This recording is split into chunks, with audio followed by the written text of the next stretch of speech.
Hello guys, again welcome back to my channel. இந்த under 15,000 பட்ஜெட்ல மட்டும் ஏதாவது ஒரு டிராபேக்ஸ் இருக்கிற வகையில தான் மொபைல் அப்படிங்கறத லான்ச் பண்ணுவாங்க. அதலயும் முக்கியமா இந்த 2025ல AMOLED டிஸ்ப்ளே கொடுத்தாங்க அப்படினா பேட்டரி பேக்கப் அப்படிங்கறத கம்மியா கொடுப்பாங்க. இன் கேஸ் பேட்டரி பேக்கப்பை கொஞ்சம் அதிகமா கொடுத்தாங்க அப்படினா டிஸ்ப்ளேவை காம்ப்ரமைஸ் பண்ணி LCD டிஸ்ப்ளேவா கொடுத்துருவாங்க. இதுதான் தற்போதைய சிச்சுவேஷன்ல போயிட்டு இருக்கு. அந்த மாதிரி இருந்தாலுமே அதுல பெஸ்டா இருக்கக்கூடிய ஆல் ரவுண்டர் மொபைல் எதுன்னு தான் இன்னைக்கான வீடியோல நாம கிளியரா பார்க்க போறோம். அதே சமயத்துல இதல ரொம்ப முக்கியமா Redmi and Realme பிராண்ட பொறுத்தவரையிலும் நீங்க ஆன்லைன்ல தான் பர்ச்சேஸ் பண்ணிக்க முடியும். அதுதான் ரொம்பவே பெஸ்டாவும் இருக்கும். இதுவே Vivo and Oppo அப்படினு பார்க்க இதுல ஒரு சில மொபைல் அப்படிங்கறது ஆன்லைன்ல அவேலபிளா இருந்தாலுமே அவங்க ஆஃப்லைன்ல தான் அதிகமான அளவுல வந்து ஃபோக்கஸ் பண்ணிட்டு இருக்காங்க. சோ அந்த மாதிரி இருக்கும் பொழுது ஒரு சில மொபைல் நீங்க Vivo and Oppoல நீங்க ஆஃப்லைன்ல தான் பர்ச்சேஸ் அப்படிங்கறது பண்ணிக்க முடியும். இதுவே Samsung மொபைலை பொறுத்தவரையிலும் நீங்க ஆன்லைன்லயும் பர்ச்சேஸ் பண்ணிக்க முடியும் and ஆஃப்லைன்லயும் பர்ச்சேஸ் பண்ணிக்க முடியும். பட் அந்த A சீரிஸ் M சீரிஸ் அப்படிங்கறது மட்டும் மாறும். அதை மட்டும் கொஞ்சம் கேர்ஃபுல்லா பாத்துக்கங்க. சோ இதெல்லாம் கொஞ்சம் நீங்க யோசிச்சு ஆன்லைன்ல வாங்குறது பெஸ்டா இருக்குமா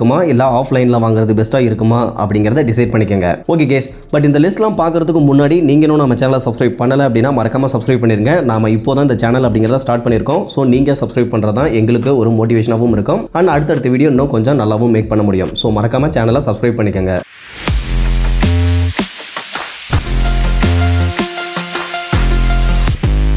ஓகே गाइस, இந்த லிஸ்ட்ல ஃபர்ஸ்ட் நாம Vivo யூசர்க்காக iQ Z10X இந்த மாடலை கன்சிடர் பண்ணி பார்க்கலாம். இந்த மாடலை பொறுத்தவரைக்கும் ஆன்லைன்ல 15,000க்கு இப்போ சேல் பண்ணிட்டு இருக்காங்க. இது ஒரு நல்ல மொபைல் தான். இதுக்கு காரணம் என்ன அப்படின்னா இதுல பெர்ஃபார்மன்ஸ்க்காக Dimensity 7300 அந்த ப்ராசஸர் யூஸ் பண்ணிருக்காங்க. இந்த செக்மெண்ட்ல இது ஒரு சூப்பரான ப்ராசஸர் அப்படினே சொல்லலாம். தென் இதுல 6500 mAh பேட்டரியும் அதை ஃபில் பண்ண 44 வாட் சார்ஜிங் சப்போர்ட்டும் கொடுத்திருக்காங்க.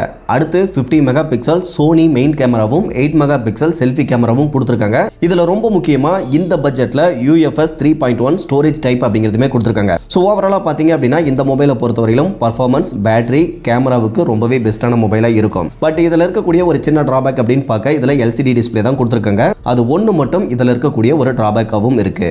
அடுத்து இந்த பட்ஜெட்ல Oppo யூசர்க்காக Oppo A6X 5G இந்த மொபைலை சொல்லலாம். அதாவது இதனுடைய ப்ரீவியஸ் ஜெனரேஷனான அதாவது மாடலான A5X ல இருந்து லைட்டா சின்ன சின்ன சேஞ்சஸ் பண்ணி எடுத்துட்டு வந்திருக்காங்க. அதுல முக்கியமா இந்த மொபைல 6500 mAh பேட்டரியும் அதை ஃபில் பண்ண 45 வாட் சார்ஜிங் சப்போர்ட் அப்படிங்கிறதும் கொடுத்திருக்காங்க. ஸோ இதை தவிர்த்து பெரிய அளவில் ரொம்ப இம்பார்ட்டண்ட்டான ஸ்பெக்ஸ் அப்படிங்கிறது இந்த மொபைலில் கிடையாது. ஸோ அந்த ஒரு ரீசனால Oppo யூசரை பொறுத்தவரைக்கும் இந்த பட்ஜெட்டில் Realme மொபைலை ட்ரை பண்ணுறது ரொம்பவே பெஸ்ட்டாக இருக்கும். ஏன் அப்படின்னா இந்த ரெண்டில் இருக்கக்கூடிய சாஃப்ட்வேர் அப்படிங்கிறதும் கிட்டத்தட்ட ஒரே OS அப்படிங்கிறது இவங்க யூஸ் பண்ணுறதுனால யூசர் இன்டர்ஃபேஸ் அப்படிங்கிறதும் ஒரே மாதிரி தான் இருக்கும். அதனால் நீங்கள் யூஸ் பண்ணும்பொழுதும் Oppo மொபைலுக்கும் Realme மொபைலுக்கும் பெரிய அளவில் வித்தியாசம் அப்படிங்கிறது எதுவும் கிடையாது. பட் நீங்கள் இதே பட்ஜெட்டில் Realme பிராண்டில் மொபைல் ட்ரை பண்ணும்பொழுது நல்ல ஸ்பெக் இருக்கக்கூடிய மொபைலாக தாராளமாக பர்ச்சேஸ் பண்ண முடியும். அந்த ஒரு ரீசனால நீங்கள் லோ பட்ஜெட்டில் Oppo மொபைல் வாங்க ட்ரை பண்றீங்க அப்படின்னா கண்டிப்பா நீங்க ஆன்லைன்ல Realme மொபைல் ட்ரை பண்றது கொஞ்சம் பெஸ்டான சாய்ஸா இருக்கும். அந்த விதத்துல Realme and Oppo யூசரை பொறுத்தவரையிலும் Realme 70 Turbo 5G இந்த மொபைலை ட்ரை பண்ணலாம். இந்த மொபைல் ஆன்லைன்ல 14,000 இப்போ சேல் பண்ணிட்டு இருக்காங்க.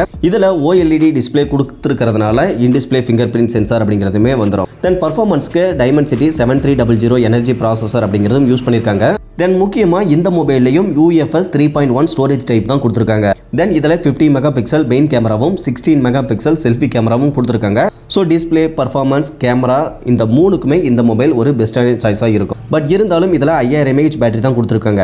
ஸோ இந்த பேட்டரி பேக்கப் மட்டும் உங்களுக்கு அதிகமாக தேவைப்படுது அப்படிங்கிற பட்சத்தில் நீங்கள் விருப்பப்பட்டீங்க அப்படின்னா தாராளமாக இப்போ ரீசெண்டாக லான்ச் ஆன Realme P4X 5G இந்த மொபைலை ட்ரை பண்ணி பார்க்கலாம். இந்த மொபைலில் 7000 mAh பேட்டரி அப்படிங்கிறது உங்களுக்கு வந்துடும். சேம் டைம் ப்ராசஸரை பொறுத்தவரையிலும் Dimensity 7400 Ultra அப்படிங்கிற ப்ராசஸர் அப்படிங்கிறதும் கொடுத்துருக்காங்க. ஸோ பர்ஃபார்மன்ஸ் வைஸும் நல்லா இருக்கும், பேட்டரி பேக்கப் வைஸும் நல்லா இருக்கும். மற்ற ஸ்பெக்ஸ் எல்லாம் சிமிலராக இதே இந்த மொபைல் என்ன இருக்கோ அதே தான். பட் அந்த மொபைல் இருக்கக்கூடிய ஒரு டிராபேக் அப்படின்னு பார்க்க அதுல நார்மல் LCD டிஸ்ப்ளே தான் கொடுத்திருக்காங்க. சோ அந்த ஒன்னு மட்டும் நீங்க காம்ப்ரமைஸ் பண்றதா இருந்தா இந்த Realme P4X இப்போ ரீசெண்டா ரிலீஸ் ஆன இந்த மாடலை கூட கன்சிடர் பண்ணி பார்க்கலாம். இந்த P4X மொபைலும் இந்த பட்ஜெட்ல ஒரு நல்ல மொபைலா தான் இருக்கு. அடுத்து இந்த பட்ஜெட்ல Samsung யூசரை பொறுத்தவரையிலும் Samsung M36 5G இந்த மொபைலை கன்சிடர் பண்ணி பார்க்கலாம். இந்த மொபைல் ஆன்லைன்ல இப்போ 14,000க்கு சேல் பண்ணிட்டு இருக்காங்க. இதுவே நீங்க ஆஃப்லைன்ல ட்ரை பண்றீங்க அப்படின்னா F36 அப்படிங்கிற மாடல் உங்களுக்கு கிடைக்கிற மாதிரி இருக்கும். பட் அந்த மொபைல் இந்த மொபைலை விட ஒரு 2000 அப்படிங்கிறது அதிகமாகவே இருக்கும். பட் இந்த மொபைலில் பஞ்ச் கோல் டிசைனில் சூப்பர் AMOLED டிஸ்ப்ளே அப்படிங்கிறது கொடுத்துருக்காங்க. ஸோ சாம்சங் டிஸ்ப்ளேவை பொறுத்தவரைக்கும் ரொம்பவே சூப்பராக இருக்கும். ப்ராசஸர் பொறுத்தவரையிலும் Exynos 1380 அப்படிங்கிற ப்ராசஸர் அதாவது இவங்களுடைய ஓன் ப்ராசஸர் கொடுத்துருக்காங்க.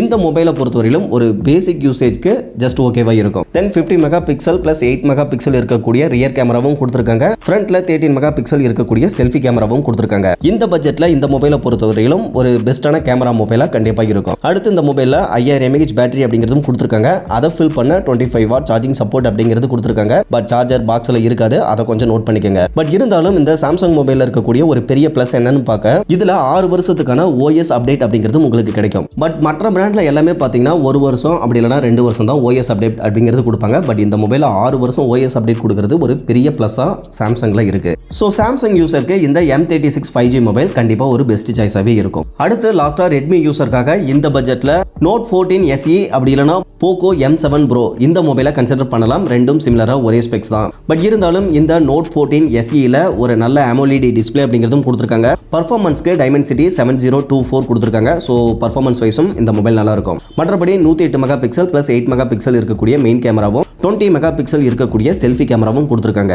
இதை தவிர்த்து இருக்கக்கூடிய ஒரு சில ஹைலைட்ஸ் அப்படின்னு பார்க்க இதில் in display finger print sensor அப்படிங்கிறதும் கிடைச்சிடும். சவுண்ட் எஃபெக்ட்ஸை பொறுத்தவரைக்கும் டுயல் ஸ்டீரியோ ஸ்பீக்கர் அப்படிங்கிறதும் இருக்கு. தென் டால்பி ஆட்டம் சவுண்ட் சப்போர்ட் அப்படிங்கிறதுமே இருக்கு. பட் இதெல்லாம் இருந்தாலுமே இதில் ஜஸ்ட் 5110 mAh பேட்டரி பேக்கப் அப்படிங்கிறதான் கொடுத்துருக்காங்க. இதை ஃபில் பண்ண 45 வாட் சார்ஜிங் சப்போர்ட் அப்படிங்கிறதும் கொடுத்துருக்காங்க. ஸோ ஓவராலாக பார்க்கும்போது ஸ்பெக்ஸ் வைஸ் இந்த மொபைலும் ஒரு நல்ல மொபைல் தான். பட் இருந்தாலும் இந்த ரெட்மி அண்ட் போகோ மொபைலை பொறுத்தவரைக்கும் நான் ரெஃபர் அண்ட் ரெக்கமெண்டேஷன் பண்ணுறது கிடையாது. அதுக்கான மெயின் ரீசன் என்ன அப்படின்னா, நான் எக்கச்சக்க பேட் எக்ஸ்பீரியன்ஸ் அப்படிங்கிறத இந்த 2 பிராண்ட் சைடு இருந்தும் நான் அனுபவிச்சிருக்கேன். முக்கியமாக இவங்களுடைய கஸ்டமர் கேர் சர்வீஸ் தான்.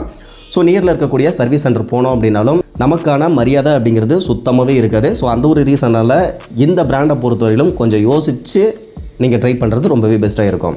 ஓகே கைஸ், இதை தவிர்த்து மோட்டோ, லாவா, இன்ஃபினிக்ஸ் இந்த பிராண்ட்லேயுமே நல்ல ஸ்பெக்ஸில் நிறைய மொபைல் அப்படிங்கிறது இருக்குது. அந்த மாடல் நேம் தெரிஞ்சவங்க கண்டிப்பாக கமெண்ட்டில் மென்ஷன் பண்ணுங்கள். அந்த இன்ஃபர்மேஷன் மற்றவங்களுக்கு ரொம்பவே யூஸ்ஃபுல்லாக இருக்கும். அதே சமயத்தில் நீங்களும் நம்ம சேனலை சப்ஸ்கிரைப் பண்ணலை அப்படின்னா மறக்காமல் சப்ஸ்கிரைப் பண்ணிடுங்க. Okay guys, thank you.